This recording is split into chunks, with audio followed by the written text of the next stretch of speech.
and Dirk Nowitzki came into tonight's game needing just 20 points to join a 30,000-point club.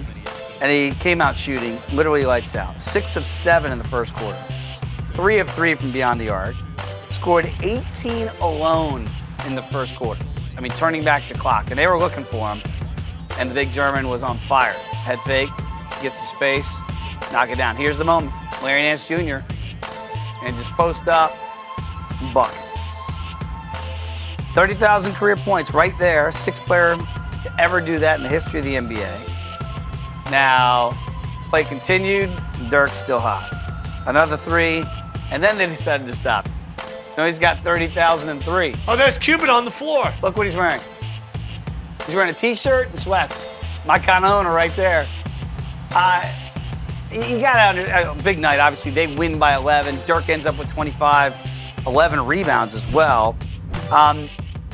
It just feels like Cuban and Dirk, they have one title in Dallas. Dirk was the guy to do it at home, in front of that crowd. They gave out T-shirts to everything. I mean, he is really Mr. Maverick when you think about it. Oh, there's no other way to say it. I mean, the Dallas Mavericks, before Dirk stepped foot in Dallas to put on that blue and white jersey, they were the Browns.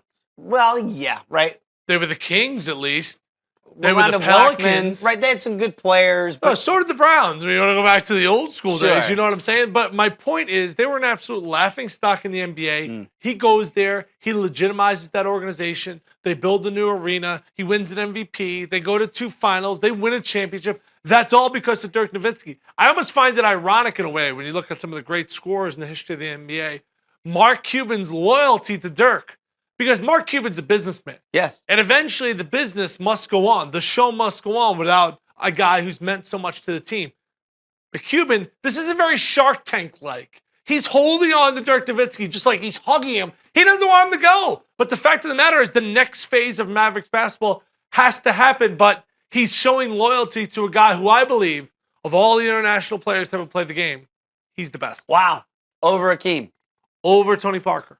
Oof. I look at Karl Malone up there, ringless, Yeah. right? Utah went to the Lakers, tried to get one, didn't get it done. Where do you look at Dirk? Do you put Dirk in the esteem that he's in for the points? I get it. But when you look at best overall players... I don't have him in Larry Bird's conversation. I don't think he was well-rounded as Bird. As far as scorer and shooter, I think that's more of a Because he's fair not a power forward. He wasn't really a great rebounder. He didn't really pass it really well. Doesn't guard. Because like Karl Malone was a power forward. This was a new 4, right? This was the stretch 4, if you will. Yeah, and now you got to get into, did he come into the league at the right time? Where guys were expanding their game, where coaches were giving 7'1" guys the freedom to wander out on the perimeter. You know, timing is everything. And he was at the right place at the right time in an organization that let him grow. Okay. You know, you go to a winner Sure. and you're 7 foot, they're like, yeah, get your ass on the block there. Instead, the Mavericks let his game grow, his game expand. That's why a guy like Andrew Wiggins, I use him as an example. He gets to go up to Minnesota, take 22, 24 shots a game. Who cares, win, lose, or draw?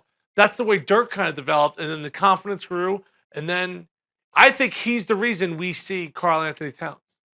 He's the reason we see big guys. I was thinking like a Kristaps Porzingis. Yeah, Like a shooting big guy. He can play more on the block than maybe Dirk never really did that. I talk to a lot of young guys right now when I'm across the country doing college basketball. And guys that have that stretch 4, a lot of the guys reference him.